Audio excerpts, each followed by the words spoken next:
Assalamualaikum warahmatullahi wabarakatuh. Perkenalkan, nama saya Trianita Burhan dari kelas C5 PGSD. Baiklah, pada video pembelajaran kali ini saya akan membahas mengenai isu-isu pendidikan, kesehatan, ekonomi yang ada di Indonesia. Oke, kita mulai dari isu-isu pendidikan yang di Indonesia. Isu-isu pendidikan yang umum terjadi di Indonesia, masih ada beberapa isu pendidikan yang umum terjadi dan menjadi tantangan dalam meningkatkan kualitas dan akses pendidikan. Pendidikan yang berkualitas tentu saja diharapkan demi kemajuan suatu bangsa. Pendidikan bukan sekedar sebagai sarana agent of change bagi generasi muda yang akan menjadi penerus suatu bangsa, tapi juga harus menjadi agent of product agar dapat menciptakan suatu transformasi yang nyata. Berikut ini adalah beberapa contoh masalah pendidikan yang umum terjadi di Indonesia. Yang pertama ada akses terbatas ke pendidikan. Masih banyak anak di Indonesia yang menghadapi kesulitan dalam mengakses pendidikan, terutama di daerah terpencil, pedalaman, atau komunitas miskin.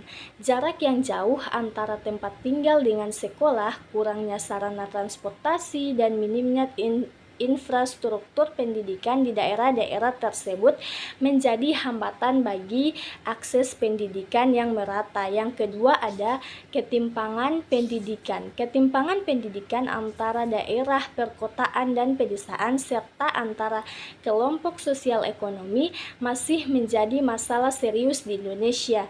Fasilitas dan kualitas pendidikan di perkotaan umumnya lebih baik daripada di pedesaan. Anak-anak dari keluarga miskin sering mengalami kesulitan dalam mengakses pendidikan berkualitas tinggi. Yang ketiga ada kualitas guru dan tenaga pendidik. Tantangan terkait kualitas guru dan tenaga pendidik di Indonesia masih ada. Kurangnya pelatihan yang memadai, keterbatasan sumber daya manusia yang berkualitas di bidang pendidikan, serta tingkat rotasi yang tinggi di beberapa daerah menghambat konsistensi dan kualitas pengajaran. Yang keempat ada kurikulum yang tidak relevan. Beberapa pihak berpendapat bahwa kurikulum pendidikan di Indonesia masih kurang relevan dengan kebutuhan dunia kerja dan perkembangan global. Terlalu banyak muatan teori dan kurangnya pemberdayaan keterampilan praktis dapat menghambat siswa dalam mengembangkan keterampilan yang relevan dan aplikatif. Yang kelima ada kualitas fasilitas dan infrastruktur. Banyak sekolah di Indonesia masih menghadapi masalah terkait fasilitas dan infrastruktur yang tidak memadai. Hal ini termasuk keterbatasan ruang kelas, laboratorium, perpustakaan, akses internet yang terbatas, dan sanitasi yang buruk. Kekurangan ini dapat mempengaruhi pengalaman belajar siswa dan kualitas pendidikan yang diberikan. Yang keenam ada kesenjangan digital. Kesenjangan akses terhadap teknologi informasi dan komunikasi yang memadai masih menjadi masalah di Indonesia. Tidak semua siswa memiliki akses yang sama terhadap perangkat komputer, internet, atau sumber daya digital. Hal ini dapat mengakibatkan kesenjangan dalam kemampuan mengakses informasi dan pembelajaran online. Dan yang ketujuh ada kualitas ujian dan evaluasi. Sistem evaluasi dan ujian di Indonesia seringkali menjadi perdebatan.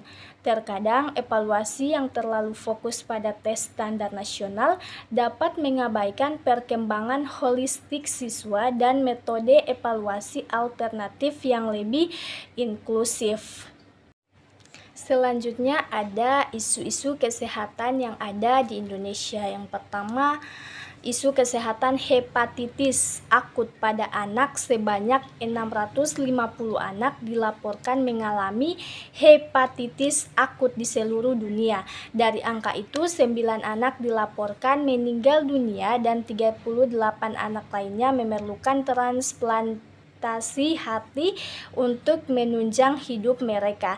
Hepatitis akut ini juga terdeteksi di Indonesia. Penyakit yang mulai heboh pada Mei 2022 itu menimbulkan ketakutan di kalangan orang tua. Pasalnya, anak-anaklah yang menjadi korban utama.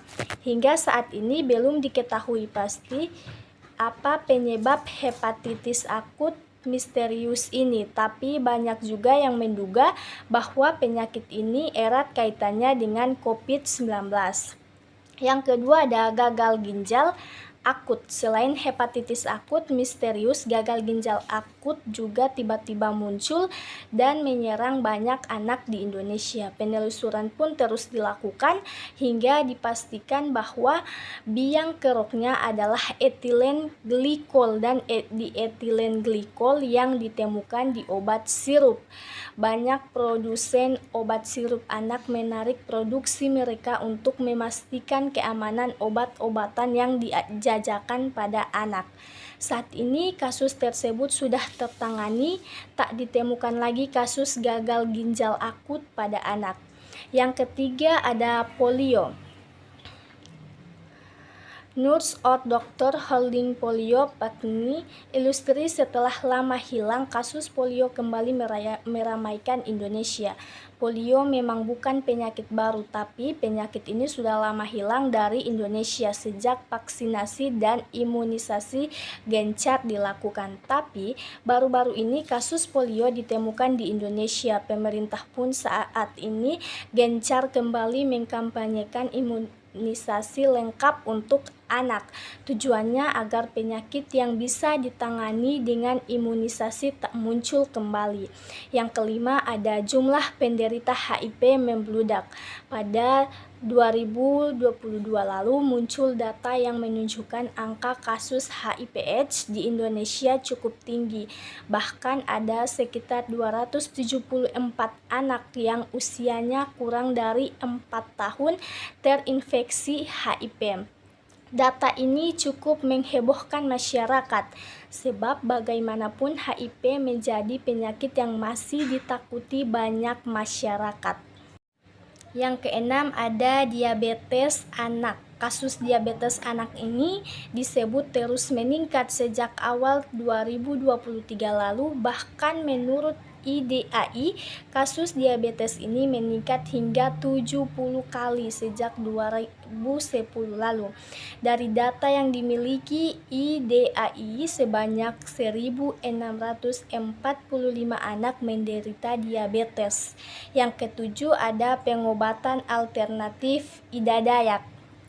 Baru-baru ini, dunia kesehatan dihebohkan dengan Ida Dayak yang mengklaim bisa menyembuhkan berbagai masalah tulang. Pasiennya pun membludak, datang dari berbagai daerah dan diklaim bisa sembuh hanya dengan usapan minyak. Hingga kini pengobatan Ida Dayak masih diminati masyarakat. Yang kedelapan ada penyakit kencing tikus. Leptospirosis atau penyakit kencing tikus sempat mewabah di Jawa Timur. Sebanyak 249 orang terinfeksi penyakit ini dan 9 orang meninggal dunia. Penyakit ini kerap muncul di musim hujan, terutama di daerah-daerah rawan banjir. Masyarakat pun diminta waspada agar tak terinfeksi penyakit kencing tikus.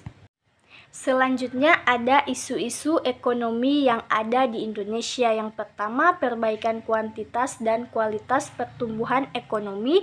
Yang kedua, pertumbuhan ekonomi dan impor. Yang ketiga, daya beli stagnan. Yang keempat, rendahnya daya saing. Yang kelima, ketidaksiapan dalam menghadapi revolusi industri 4.0. Yang keenam, inkonsistensi kebijakan subsidi energi. Yang ketujuh, rendahnya kinerja pajak. Yang kedelapan, permasalahan dana desa. Kedelapan masalah ekonomi ini akan kita bahas bersama-sama, dimulai dari pertumbuhan ekonomi dan impor. tingkat impor di Indonesia masih tinggi karena output di sektor pertanian dan peternakan kian rendah, sementara pertumbuhan penduduk terus-menerus meningkat. Impor adalah kegiatan transportasi barang dari suatu negara ke negara lain. Proses impor mencakup kegiatan memasukkan barang dari negara lain ke dalam negeri. Pada satu sisi, nilai impor Indonesia masih tergolong tinggi sehingga harus ditekan seminimal mungkin untuk meningkatkan pertumbuhan ekonomi dalam negeri. Daya beli stagnan umumnya dipengaruhi oleh besaran pendapatan, harga barang dan jasa, hingga seberapa banyak barang yang dikonsumsi. Inflasi turut memengaruhi daya beli masyarakat, begitu pula dengan suku bunga pinjaman yang relatif tetap, sehingga perluasan dunia usaha jadi sedikit terhambat. Selanjutnya ada rendahnya daya saing dalam 3 tahun terakhir. Indonesia sebagai negara tujuan investasi langsung terus mengalami penurunan. Selain itu, jumlah perusahaan di Indonesia juga mulai berkurang. Disadari atau tidak, ini memengaruhi daya saing antar masyarakat atau antar perusahaan dalam mengembangkan dunia usahanya. Ketidaksiapan dalam menghadapi revolusi industri 4.0. Dalam menghadapi revolusi industri 4.0 dibutuhkan perencanaan yang matang, termasuk penyusunan skala prioritas, minimnya perencanaan infrastruktur dasar industri, yakni Internet of Things atau LOT dan IoT, dan mitigasi tenaga kerja juga memengaruhi masalah ekonomi di Indonesia. Baiklah, itulah video dari saya. Wassalamualaikum warahmatullahi wabarakatuh.